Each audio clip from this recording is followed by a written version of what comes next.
welcome to Look Around Florida. I am your host, Sean McFall, aka the Florida Man. I'm glad y'all could be here tonight.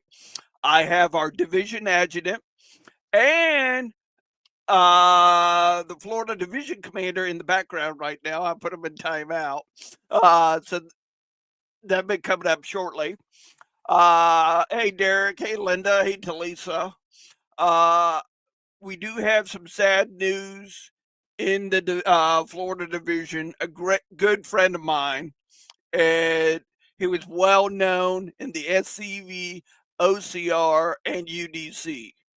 Jimmy Shirley ha- has passed away. I did a little tribute video for him. I'll be showing it at the end of the show. So please keep his family in your thoughts and prayers this week as they're going through the loss, just like we are. So let me get this out there. Anything in it, most of you know me well enough. Anything and everything can fly out of my mouth at a moment's notice. Even though I got our division commander in the background, this keeps me out of the doghouse, and our division commander and our division adjutant out of their doghouse too. So we do got some news that happened this week.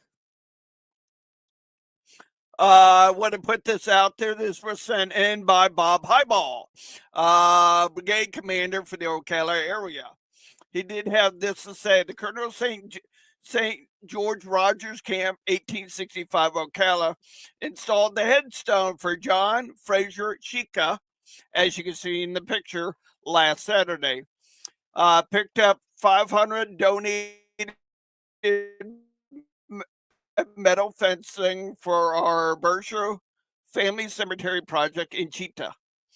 There will be an install work day late October or November. Their Lee Jackson dinner is set and scheduled for January 24th. It's a Saturday at the VFW Hall in Ocala. This guest speaker would be Michael Hardy, Arthur, good friend of mine, and you're going to check out his podcast on Sunday nights.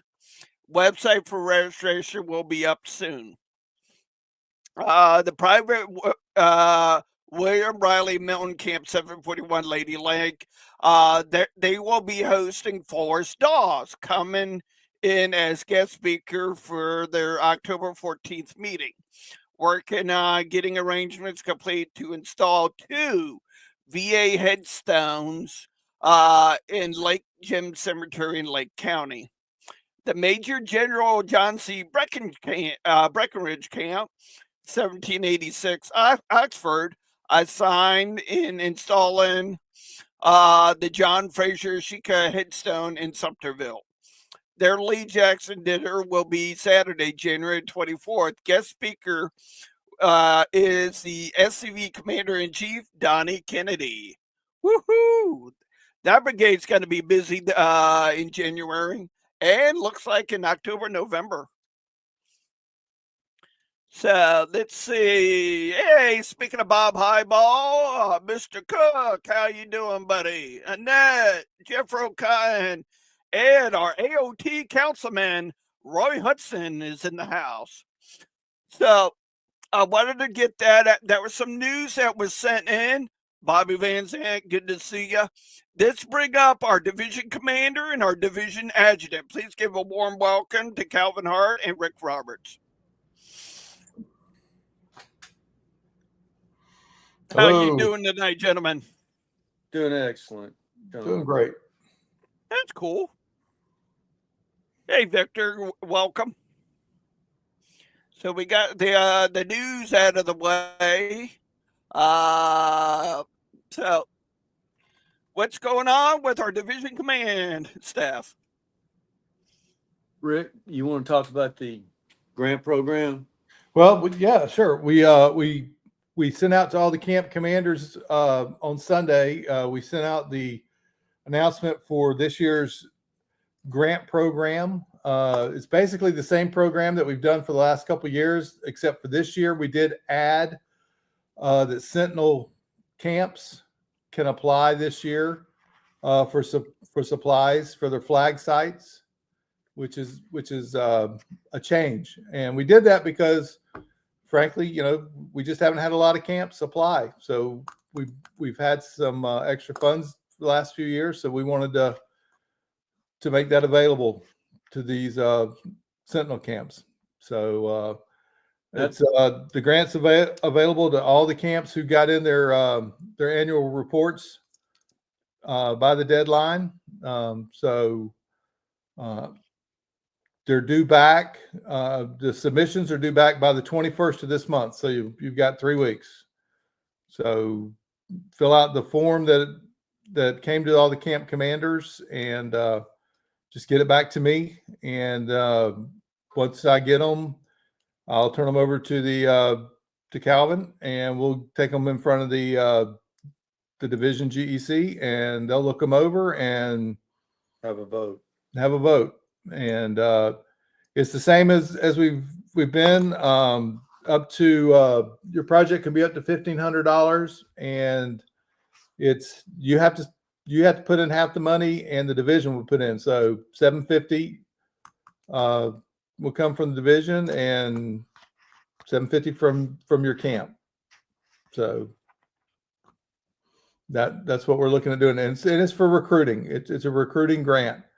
So whatever you think would help your camp in recruiting, and so that's what we want this grant to be for.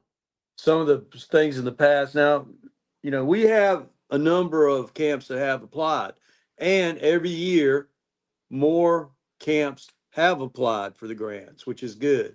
Yeah. We wish that the whole division would put in for the grants, and we wish the whole division would have put in their camp reports on time. So, which is a requirement for.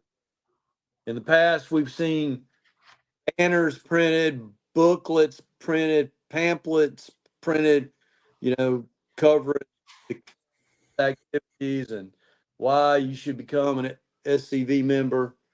I've seen different things used in the past, everything from any kind of recruitment tool, banners for front of tables. Like I said, it's entirely up to the camp to come up with a plan. And it just has to be a straightforward plan, and it's presented before the executive board and voted on it. Just make sure it's detailed, because when we bring it up in front of the executive board and people have questions about it, that's not the place to have questions. I mean, I guess questions can come up, and if we had to defer and get answers, but just make sure you're defined in what you're going to be using the grant money for. It would make the system work a lot smoother. How about you, Yep. Sean? Put in a Well, I will say this: this show did come is part of the grant program, so the grant program does help out a lot of camps. yeah. Like I said, whatever your ideas are, like I said, just make sure that it's real defined, and that whatever it is you're going to put it in gear. You don't want to pay for banners that are going to be wrapped up in a garage somewhere. We got several different style banners Kirby Smith uses. We have the banners for the front of the table, and what seems to be affected are these kind of roll up banners. Kind of got a little steel rectangle at the bottom, feet fold out, one rail goes up, and you pull the banner out and hook it, 6 foot. We got a 4 foot and a 6 foot one. Yeah.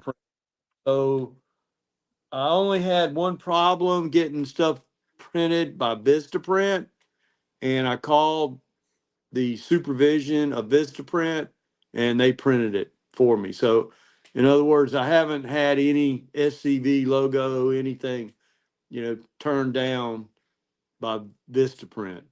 in a request to print a banner or something. Of course, they all they care about is the money, so it doesn't matter to them. Yeah. It's all. So. That cover it, Rick? Is that pretty good? Yeah, I think that pretty well covers it. Yeah. The earlier you get them in, the earlier you get the request in. Again, it would it really system to work smoother and quickly if you were to get your request in as soon as you could to Rick, so we can get them organized and sent to the executive board. Yeah. Yep. Yeah, I number them as they come in. They get presented in the order that I get them. So. And what Rick's telling you that if a lot of people put in and we run out of funds, it's going to go 1, 2, 3, 4, 5, and if number 15 makes it and number 16 doesn't, that's how important it is to get it in as soon as you can. Yep. Ready. I guess the next topic will be the Soldiers Monument dedication. The Florida Soldiers Monument. Yes, sir. We're in the preparation stages for the monument. For those who've gotten their Confederate veteran, it was on the cover of this month's magazine. John's showing you. There you go. That particular picture inside is credited to me. I did not take that picture. Rick took that picture, and it was a drawn out process to get on the cover. It wasn't it's hard to get on the cover of Rolling Stone magazine. You know what I mean? So, that second attempt at a photograph to get in. First one didn't pass mustard for some reason. They couldn't size it correctly. And Rick went out there and took the camera too. It helps. Took some photographs, and I think we sent a couple in and let them choose which one they wanted to use. But the preparation for the mine, it's November 15th at 2:00. It'll be on a Saturday. We'll have a field there. It is our hope that we'll have, Civil War reenactors want to camp out there. I believe we'll have, places for you to camp out on Friday, Saturday night. Saturday night, we probably prefer, because the plan is to do the dedication 2 to 3. After that, we're going to have some kind of food. And everybody can hang out at Kirby Smith Confederate Park, and there's good possibility that we'll probably have a band. So it'll be somewhat of a soiree going on. We're going to make attempts to invite several different organizations that would, that they would like to support or show up to represent. Of course, the Confederate Roses, they'll be invited. They have been. I already did that. Good. Box checked. The we would hope they would want to participate. Several of our members are going to reach out to the VFW locally in Jacksonville and see if any of them would like to represent, maybe even bring in colors there. It's kind of a rededication of the monument, but it's a celebration of American veterans, which is, what the Confederate Florida soldiers were, certainly American veterans. But as it gets closer, we'll put out more information. There is a flyer. Did you get the flyer, Sean? I think I sent you the correct. I haven't got anything from you. Surely you did, Sean. Rick, do you have the flyer? Yeah, I do somewhere. Rick has it, or I can get up and go find it on whatever computer. Yeah, I'm double checking. Could have been it. It was a picture of the monument, basically, a little bit about the monument and the date, because we kept being what's the date for the event, and hopefully November 15th, it's going to be a little bit cooler out there, so it should be a good time.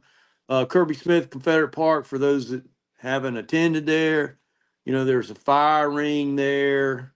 There's lights we can turn on. It looks like a football stadium.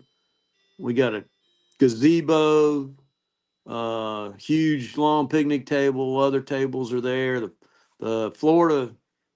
Another Florida Soldiers Monument is there, the same one that resembles the one that I did for the Battle of Franklin, for those that remember that monument that the Florida Division put up. I believe that, I don't know how many, you remember how many years ago that was, Rick? That monument? Probably 4.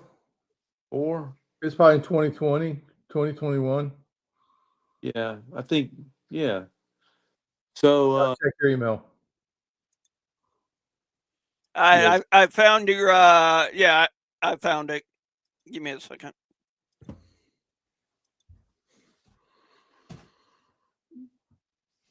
There you go. Yeah, there it is. That's available to camps. Rick, have you sent that out to the camps? Yeah, I will again if I didn't. Follow up and send that out to all the camps. Okay. All the camps are welcome. We hope they like to attend. There is stuff to do. There's anybody that says they want to certainly can camp there, but there are plenty of hotels. It's right off of 295 northwest side, kind of. It'll be a good location. We're figuring out the parking and all the other details at our executive board. So it should be a good time. So we'll do the dedication. It'll be a celebration of our ancestors. So While we're on this subject, does anybody have any questions for Calvin? Oh, Annette, I just saw yours. There you go. OCR will be there. Just let us know what we can do to help. Yeah, we really appreciate them. I know that when we did Trenton, they were a lot of help to us always at Trenton, and we, when we did the reunion there. So, is this the first time that we've been on since maybe I've been on the show since the national convention? Yeah. Yes. Yep. I guess you recapped it. As far as I'm concerned, a national convention, it's business, which there was some business going on, and amendments were voted on and stuff. For those that hadn't attended a national convention, if you are concerned about our organization, I suggest you go to a convention. You can see the direction that the organization is being led in. It's all good men. It's always good to listen and see what they're doing. And after the meetings, Florida normally hangs out somewhere in the base of the hotel. It seems like everybody wants to hang out with us. For some reason, they think we're the cool kids. I don't know. I never. They all want to hang out with us because it seems like Florida Division, when they're hanging out, having a good time. So, there's in Kentucky. I haven't really got down to the details yet. I hope, I've yet to go to Kentucky, so it's for a convention, so it ought to be a pretty good. Also at that convention, for those that didn't know, and it is in the magazine, we won the Butler Award, which is the #1 historic project of the year for the Florida Soldiers Monument. The Florida Division was awarded that award at a meeting. That I did a little dog and pony show on the monument and how we got it a little bit there. So it was well received by the crowd. I didn't see anybody once they had seen we had our books there. There's actually a book that I'm sure you'll see if you come to the dedication. We had a few of them. We had a lot of them printed. I think we got a few of them left. It's actually how we got the monument, how it was put together. And it was actually, the book was actually sent to the judges for the contest. So, in fact, I got to send one of the books to National for the museum as one of the reference books. So, but anyway, it was a good time. Like, if you haven't been to a reunion, I suggest you. It's a little pricey sometimes, but certainly worth it. You get to you get to hang out with a bunch of guys you only see once a year. Yeah. Yep. So it's kind of like what are they putting the train in the tunnel? Is Bob on here? Is Bob watching? Bob Highball, yes, sir. Yes. Yeah, he's laughing right now. Is what he's So is Jerry. in the tunnel. I learned conventions. Train in the tunnel was one of the things I learned.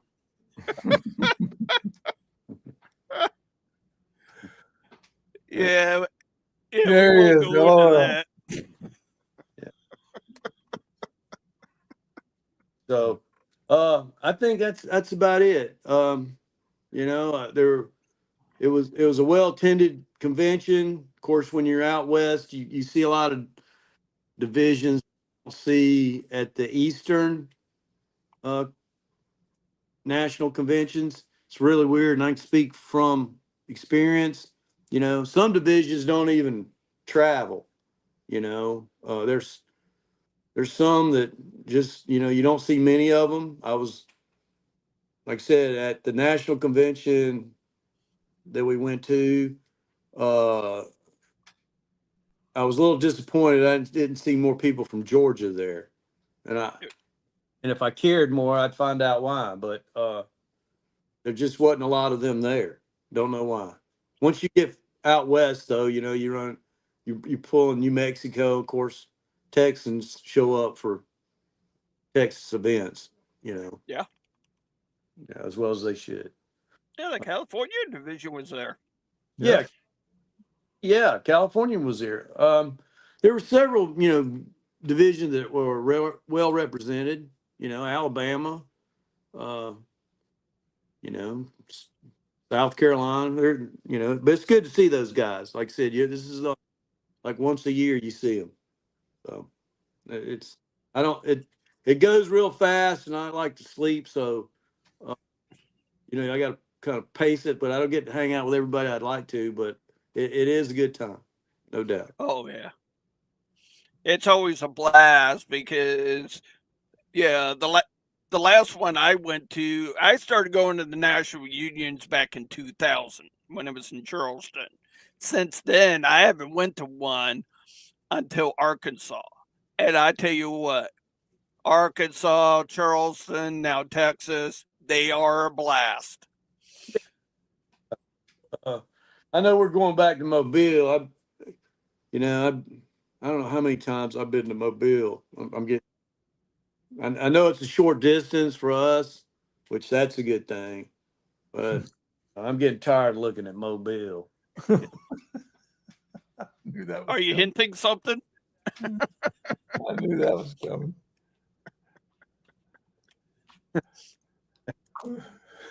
Raphael We City, go- big guy. I like their statue. I mean, it's cool and all that. Those that hadn't read about Raphael, I suggest you pick up a book. He was a hell of a sailor. Did some pretty interesting things, which is really strange. He died, I think, from eating bad oysters. Bad oyster. Yeah. Yep. Somewhere, Pensacola, or was he further down? Yeah. After all that sea duty, he goes to Florida and eats oysters and gets sick and dies. Who can figure that one out?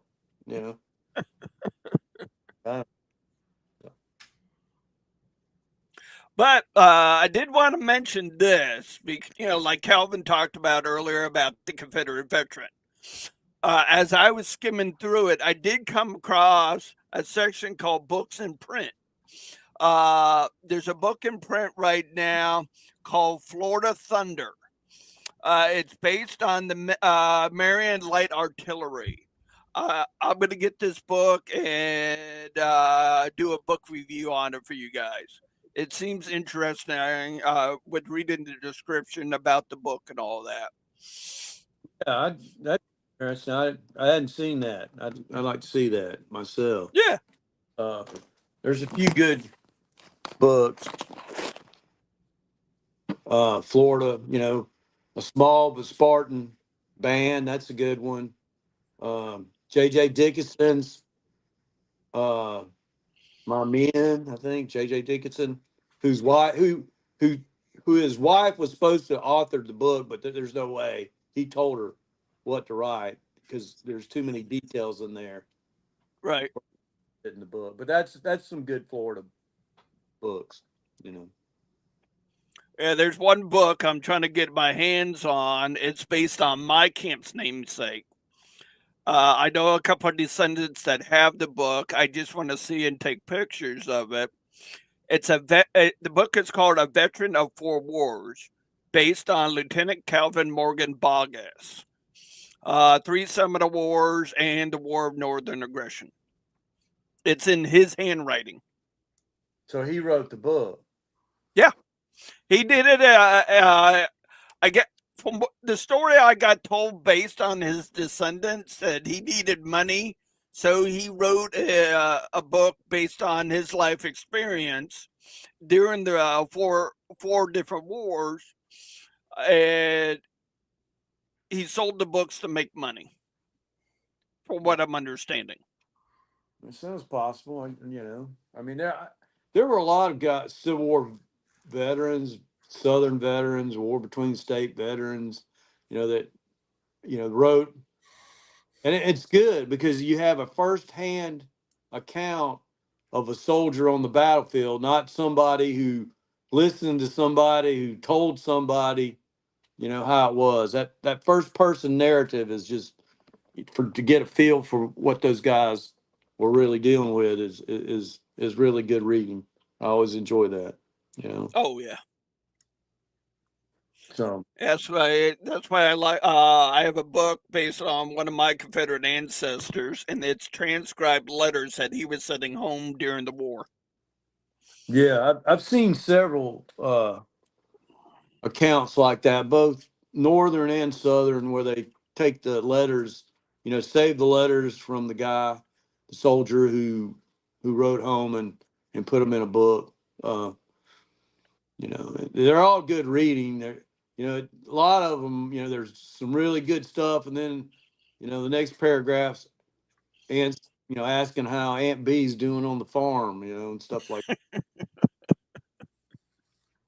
But anyway, all right. Anything else?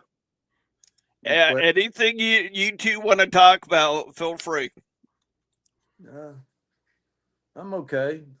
Rick, you got anything you'd like to bring up? Yep. Dues. We still got some camps that have not sent in their division dues. So, and we're now past the grace period. So it's probably around 10 camps that are now delinquent. And I don't have the list with me. So, Well, this is how this is going to happen. It'll have to be dealt with.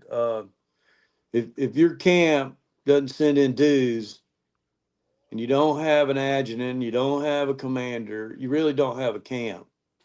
So there'll be a time that will arrive that the camp has to decide are they a camp or not. So one way or another, the 10 camps he said that didn't pay, I'm hoping they clean that mess up before we have to start having to deal with that issue. That is my hope. And if, like I said, if they don't have a camp, they don't have a camp. I'd rather have, 20 good camps and, 30 ghost camps. So maybe the next commander won't be dealing with this if we deal with it now. So, and we have no problem making decisions or dealing with it. So Yep. I encourage them to do the right thing. If they want to continue being, if it means something to them to be a member of the Sons of Confederate Veterans, please get your business in order and send your dues in to Rick. I know dues, ever since I've been a member, ever since I've been in an officer's position, dues are always, a part of the year that, you end up pulling teeth. And I never understood why. You have guys that want to be the first one to pay their membership, and you'll have a guy wait absolutely to the last second, to the last available second that you could do it, and they'll finally send their dues in or send it in a week later. So please get your business in order. If you haven't done it, please do. I do want to touch up on that. Past Commander-in-Chief Jason Boshiers did make a good point last year at this time. If you have the money for 7 members, get them in.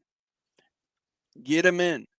Then you can worry about the rest. Get them in. That way your camp can be Right. safe. Right. Yeah. Exactly right. Yeah. You have to have 7 paid members. So I need those camps to at least pay for 7. And if you need help, Rick is willing to help you out. I'm willing to help you out. And I'm sure other brigade commanders that are watching right now are willing to help out the camps in their brigades. So, again, get your business in order, so you can move on to the next thing. We would love everybody to continue on with us. And like I said, we need members, and we don't want to lose members. So get your business in order. Also, I don't know how many people need to be reminded to, what is it? The 1099 Right. postcard. You could send that in. If your camp hadn't did that, keep your status as a nonprofit. It's just a matter of, again, filling out. I did it. It's no big deal. Checking a few boxes, telling them who your commander is or your president of your organization and the address.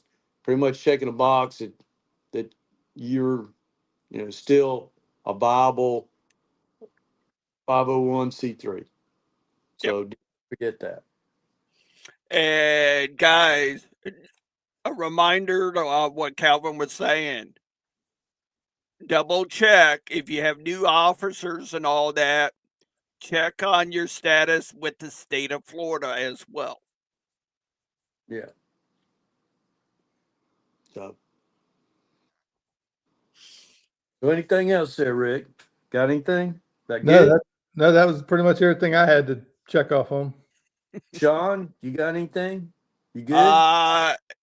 So far I'm good. I mean, we got camps out there that are busy. We got projects coming up out of the woodwork. I have a cert class coming up in Arcadia, Florida at Joshua Creek. I'm doing a no harm way of cleaning headstones and monuments. And if we got to repair one, I'm going to touch up on that. That's October the 10th in Arcadia, Florida. I was asked by our vice president of the OCR to do a class for them, their camp, and anybody else that wants to come join us. Oh, good. Sounds like some good stuff going on. I know 1209 always has our monthly work day. I think we'll be going to Camp Mooney Cemetery, which we own, and perhaps looking at the columbarium there it's a project of ours. We have some metal. We need to move that project down a little bit. There's 2 trees that are going to be cut down, and I think a little bit of cleanup there. You want to tell them about St. Nicholas? Yeah, go ahead and tell them about that. No, I'll let you. We Go were ahead, boss.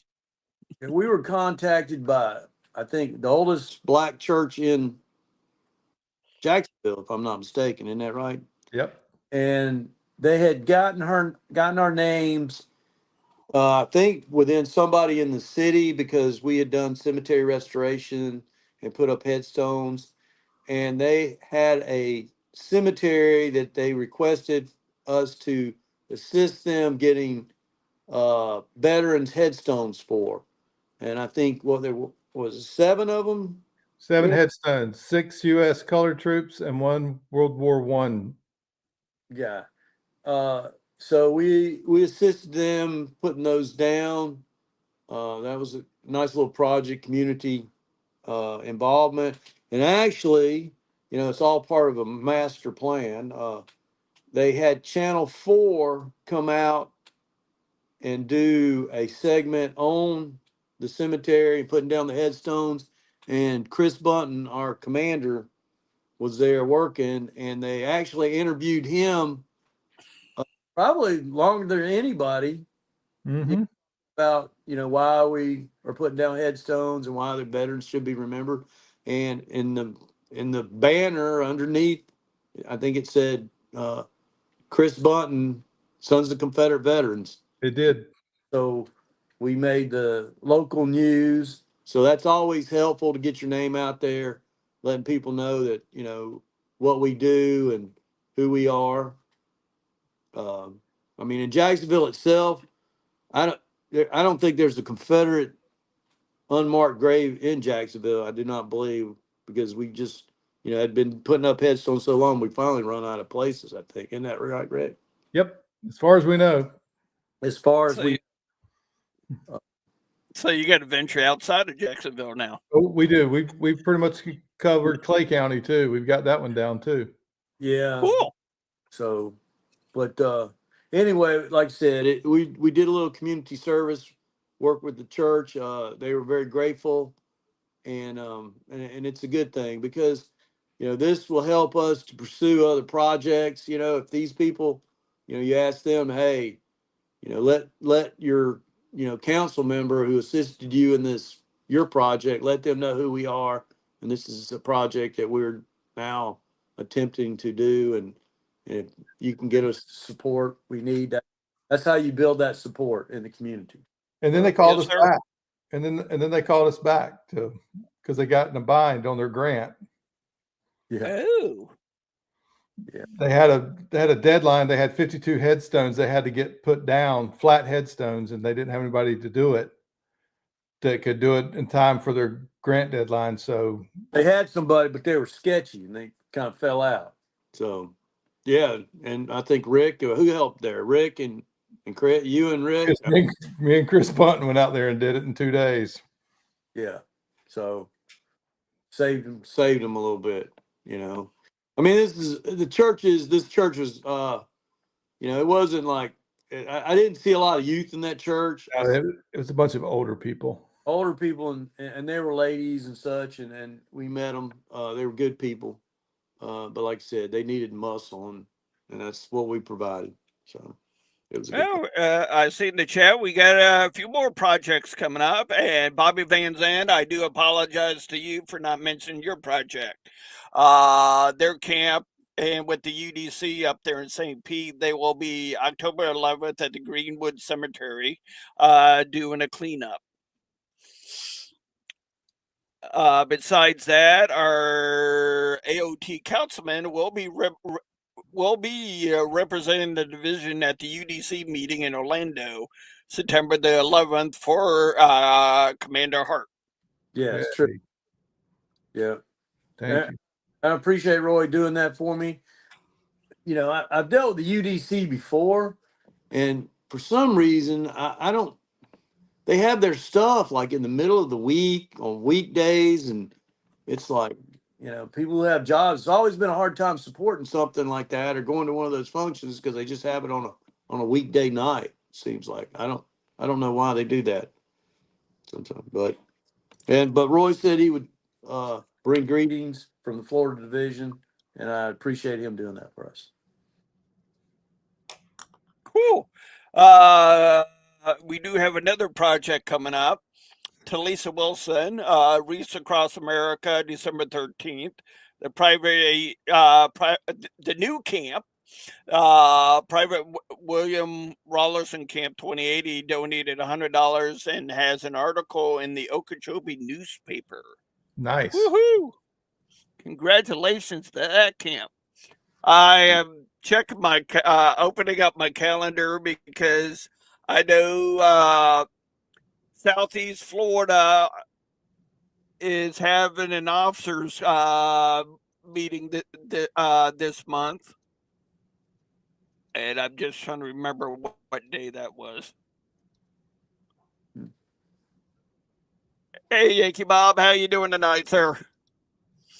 David King, Beth Benfield, Jerry Peacock, Linda Hudson.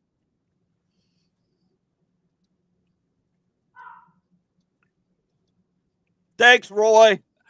I'm just clicking on the 20th. Alrighty, September 20th. The Southeast Florida region is having their fall officers call. If you are attending, please get with Florida Division Lieutenant Commander Roy Hudson. If you are or Al Massey, to let them know that you are attending. I'm going to be there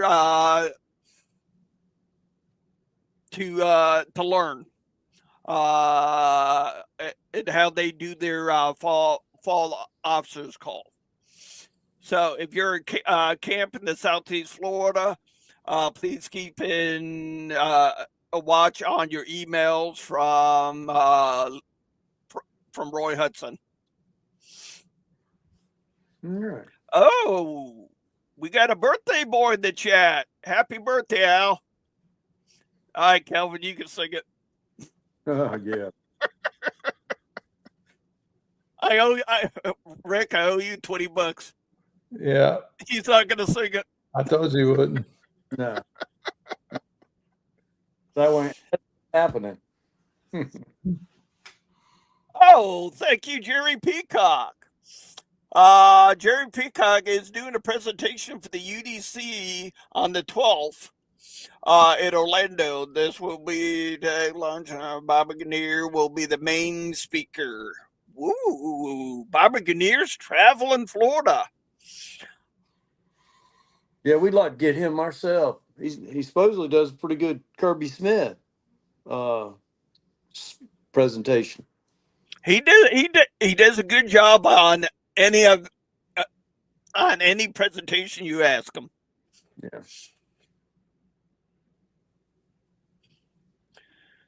So, do we have any more? I didn't grab my list of other projects, so I'm not too sure. Rick, you just emailed me. Yeah, that was that was the flyer that finally popped up. Yeah. If you've passed the projects, we can always do show and tell time, John, on stuff. Okay. All right. And we got 15 minutes. Roll with it. Well, I know you want to do a Jim Shirley thing at the end. And yeah, well, I have that video all set up, loaded. It's going to be at the as soon as I hit end stream on StreamYard, that video will pop up. Just my 2 cents or small comment on Mr. Shirley. I would see him at Old Lusty all the time, and he was a real deal reenactor. He was old school reenactor, a guy you'd sit down and have an intellectual conversation with. He was a good guy. I'll miss not seeing him at Old Lusty and seeing him around. So. Yeah, I mean, on a personal note for me, I'm going to miss him because it don't matter what reenactment I went to, I always looked for his van and his flags because he did a hell of a job. Unofficially, I nicknamed him the Florida Division photographer. He did take outstanding photographs. There's a few. Actually, I got a few on my desk that he had taken that one winter, old Lusty, of me and 1209 hanging out and stuff. Yeah, Yep. good stuff. Well, let me see if we do. I kind of come on here. I guess this is a thing I do at the end. So we'll do a, I'm like many of you, I think I'm a Robert E. Lee fan. Uh, we really can't, I mean, everybody knows the details on Lee. Volumes have been written on Robert E. Lee. I always thought, you know, collecting Robert E. Lee photographs, period photographs, and other stuff associated with him. I always kind of look for that. So some of the stuff I got here will show. This was a personal friend and an artist of Robert E. Lee. He actually knew him and actually hung out with Robert E. Lee. There's document, when they would go riding, he was lived near him, and this guy was quite a famous painter. This is a painting that he did of Robert E. Lee. Is that showing up good? You got some glare, but How There. about, there you go. That's better. yeah. So that's kind of a piece. It's a post-war course of Lee and how Lee looked. So I always thought that was kind of cool, you know. Some of the stuff that they did, in the 30s, 20s, 30s, or statues. This particular statue was sold to support veterans homes, and I think this particular statue was the same artist who did the Reconciliation Monument at Arlington. And this is one of my favorite busts of Lee. I don't know if you can see it well. Do you see it? Yeah. So I always thought it was a good profile of him. I always thought that was kind of cool. Like I said, it's 20s. This is a silver print of Lee, pre-war. At the bottom it says Robert E. Lee, and it's actually him and it's civilian.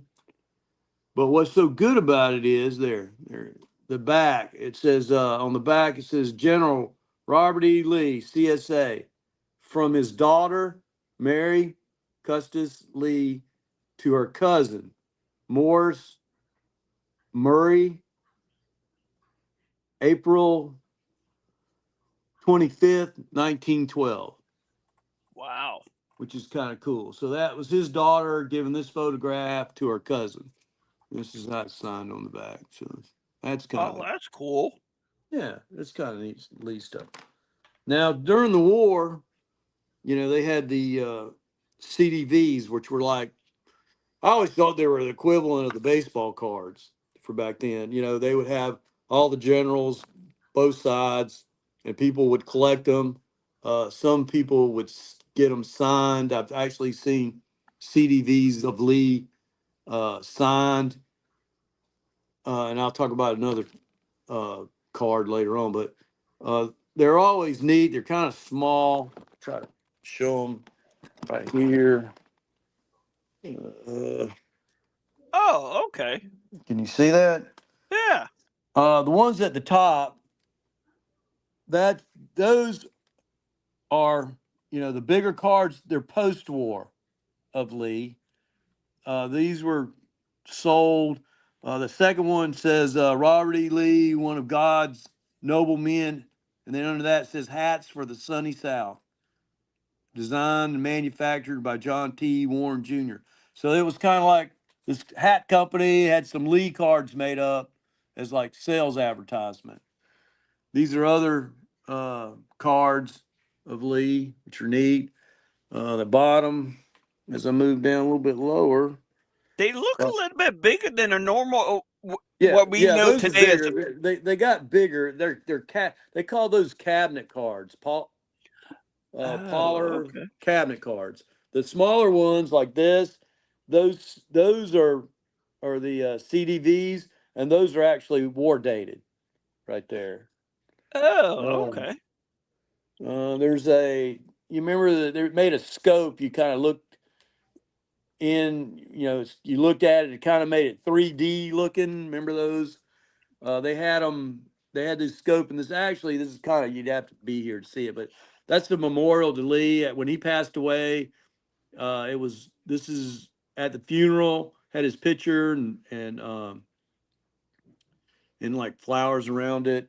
The one at the bottom is Miley. Then that's actually what they call a magic lantern. You put it in a projector, and it projected that image on the wall. And that was a Miley photograph, which I got a Miley too. But that was Lee on his horse. That's pretty much a classic traveler. That's pretty good. These are older postcards. They probably date 40s, 30s, 40s. And that's actually Lee visiting Stonewall Jackson's grave, which never happened. Not anything that I've ever heard of where he went and stood. There's no picture or photograph of Lee standing next to Jackson's grave. I don't even know if he ever even went there. I've never actually read that he did. I wouldn't doubt that he wouldn't, but I've never actually read anything where Lee actually visited Jackson's grave. Yeah, same here. I haven't everything I've read about Lee. I haven't heard anything. So, that's just a couple of Lee things that I think's kind of neat. Oh, I got one more too. This is another photograph, which they carry these in these little albums here. Oh And yeah. this one actually has Lee. It's a painting. It's not a photograph. That's a painting, and it's in this period holder, which is kind of neat. Now, by age and Lee, I'd say this is probably at the time that he was at Washington University. So that's kind of neat. I think it is. That's one of my favorite images of him, and it is, like I said, one off. It's a hand painted image, so I thought that was kind of cool. Yeah. And there you go. That's show and tell, buddy. Exactly. Guys, I got to put this out there. Remember, if you're in the Florida Division, SCV, OCR, UDC, you're invited to come on the show. And if you have a camp project, or if you have an artifact that you just got and you want to talk about, hit me up. I'll bring you on, because next Wednesday, I have the Virginia Division Commander coming on. And we're going to be talking about, damn it, I just had this. Ask them why they don't travel. I'll let you ask them that. That question, Sean. We're going to be talking about the Oakwood Cemetery. Yeah. Because I know Calvin and Rick talked about this at our division reunion. We sent them money for headstones, the division did. And we yeah, and your camps did. Kirby Smith did too. As far as I know, there's been no feedback about anything being done. Have you heard anything, Rick? They've put the order in, and he said they would send us pictures when they get them back. So yep, we have to trust our brothers to do the right thing. So I believe in the Confederate Veteran this month, Florida did not get called out. Texas Division did this time. Yeah. I wasn't really a fan of that stunt. Right. I think it's simple. Hey, a phone call would have said, "Hey, how about supporting this project?" And it's a good project. But whatever. Let them do whatever. It's their deal. So. Thanks, Annette, for that. Annette said when she talked to him, it's going to be several months. Because I know a lot of camps, including our division, put in orders for headstones. So I'm sure they're a little bit overwhelmed from all of us. Yeah. He said they put them in 50 at a time. Wow. He said when they get 50, they order 50. Yeah. Rick, with the numbers that you got, off the top of your head, how many headstones were ordered by different camps within the division? Total, I will say we ordered right at 20, 22, something like that. Yeah. Okay. Plus, the ladies with the OCR, they ordered a few. One. Yeah. OCR ordered. Yep, they did. They participated. Yep. Maybe once we see, how the headstones go down, maybe we'll run this program one last time, this year, maybe 2026, beginning of it, see if we can take another swing at that. I think it's a worthy program. I think it's a thing that would require, commitment after myself and Rick are gone from the executive board to continue an effort, with that, to recognize those Florida soldiers by trying to put a couple of headstones up a year. It would be a worthy project, in my opinion. Yeah, I agree. Yep. But that's the plan for next show. Is we're going to be talking about Oakwood Cemetery with the Virginia Division Commander. So if you guys have questions or anything, start thinking of them and write them down. Sean, I got a question. Why don't the Virginia Division travel? Well, you got that one? I want to ask that question with them. See what they answer. I let you come on and ask them that. You're the boss. Half the credit, half the blame, Sean. Don't run now. Too late. I'm not. Come on, we want you to be a hard hitting interviewer. Yeah. Ask the hard hitting questions, Sean. Come on. Get to the truth. Yeah, you don't want me to do that one. Yeah, I do. I certainly do. I sure do. Sean, every once in a while, bud, you got to put the train through the tunnel, bud. And don't let anybody smell your beer. Yeah. Yeah. I forgot about that one. Yeah. You didn't let me smell the beer enough. I think that's what. To recap what we're talking and joking about, this happened at National Reunion. So it's one of those things you just had to be there and experience it. Thinking back on it, it was a lot funnier then, but still funny. Still funny. That person that came up with that slogan wants to know if you can put that on a T-shirt and have that for sale. Yeah, I can see where that it would probably go over quite well. I guess it's all how you draw the train in the tunnel would probably determine how popular that shirt would be. Just saying. Yep. All right, guys. I want to thank our division commander and our division adjutant for taking time out today for coming on the show. Remember, if you like any of our episodes that we do, please, there we go, like and subscribe on Facebook and YouTube. May God bless you in your ventures this week. If you're feeling down and out, check out Psalms 23. It lifts my spirit, so hopefully it helps you. All right, we're going to end the show with a dedication to the late Jimmy Shirley, our friend, a brother, a compatriot. Till next Wednesday, have a good night, stay safe, and may God bless you.